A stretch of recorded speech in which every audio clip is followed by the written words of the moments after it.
and welcome back. If you are new to the channel, please do me a favor and subscribe and like the video. It really helps a lot to grow the channel. Now let's start talking about the topic of the day, which is young workers in the EU make less than minimum wage. So in Europe, the minimum wage for young people is often structured to balance fair play with the need to keep the youth unemployment rates low, which is sometimes hard to balance. I'll give them that. But many countries use sub-minimum rates, so they provide lower pay for younger or less experienced workers, specifically to mitigate the risk of high unemployment in this demographic. So if we speak about the minimum wage structures for youth in 2026 estimates, as early of this year, European countries generally follow one of these three major models. The first is the age-based graduation rates, where we have countries like the Netherlands and Ireland use a tier system where pay increases as the worker nears adulthood. So, for example, in the Netherlands, the 18-year-olds earn approximately 7.3 euro per hour, while the 15, 16-year-olds earn about 4.4 euro an hour. So, typically for the same job. In Ireland, for example, rates are set to 70% of the national minimum wage for those under 18 and rising to 90% for 19-year-olds. In Romania, for example, you have a uniform minimum wage, so no matter what is your age. This is a thing because the minimum wage in most of the EU countries is often very low, and it's hard to have a reasonable cost of living, even with the minimum wage, and still young people are often paid under minimum wage. So that's really hard. And then you have the countries with sector negotiations, countries like Sweden, Denmark, Finland, the northern countries generally.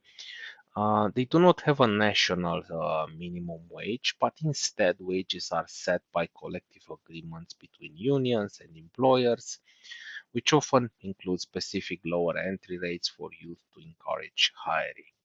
So, if we take a look, for example, at some articles I found, so on Euronews, they say minimum pay schemes freezing out Europe's youth, says report.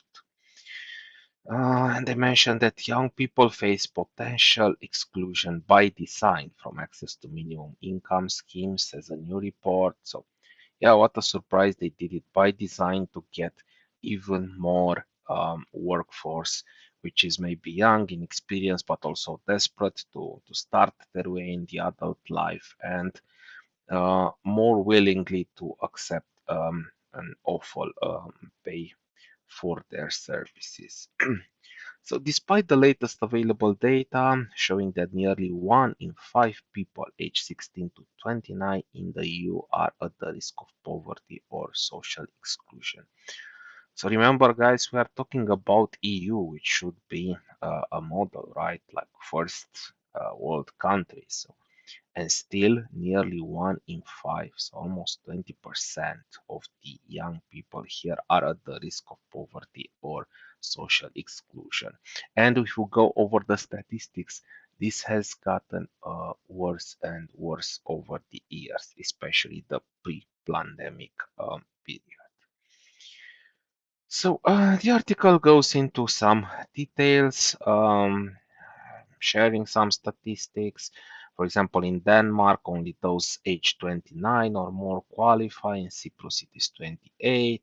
France and Luxembourg, 25. So they don't even qualify for the minimum wage. And it's not like this is huge, as I said, it barely covers the cost of living. Um, so if we go and discuss a bit the connection with unemployment rates, because the politicians stress on that all the time, and it's obviously, as everything the politicians say is not entirely true.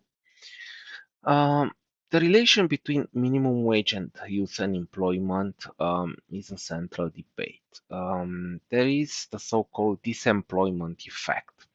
So, standard economic theory suggests that if the minimum wage is set too high for entry-level workers, then employers may hire fewer young people due to their lack of experience. But obviously, this is not the same um, in all of the countries. So then, if we talk about the sub-minimum rates as a buffer, then countries with a specific youth rates often see this as a tool to prevent youth unemployment from spiraling. For example, Germany, which prides itself with one of the lowest youth unemployment in Europe, less than 8%. Then there's obviously others like sensitivity to economic crisis. So youth unemployment is roughly twice as high as the general unemployment across the EU. We are talking about 50% across the EU of youth unemployment rate compared to 6.2 as of March. And high statutory minimum wage without youth exceptions can make this demographic the first to be let go during economic downturns. Usually they are the first, or maybe the first to get hired if they accept those awful minimum wages or under minimum wages, but they are also the first to be let go in case of a recession.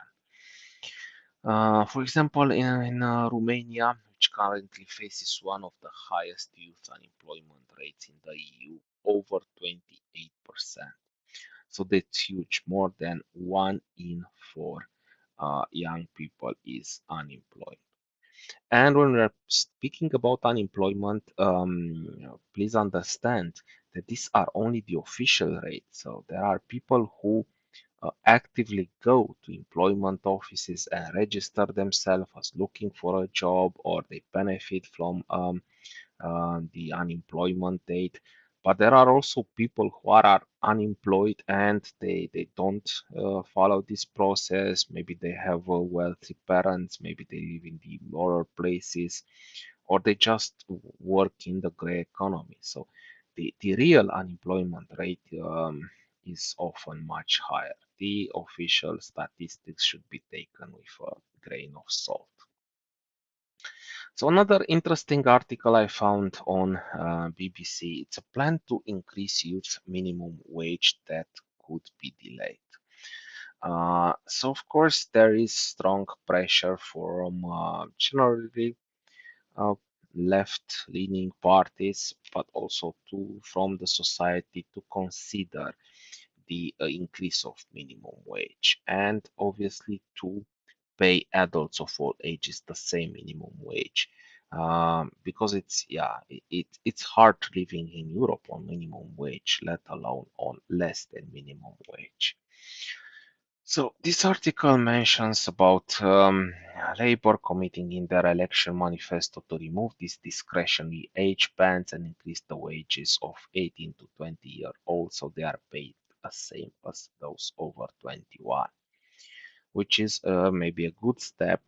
But as I've said, even the minimum wage is not enough, especially in cities like London, which has a high cost of living. And I don't think the landlord is interested that the rent takes up maybe all of your minimum wage.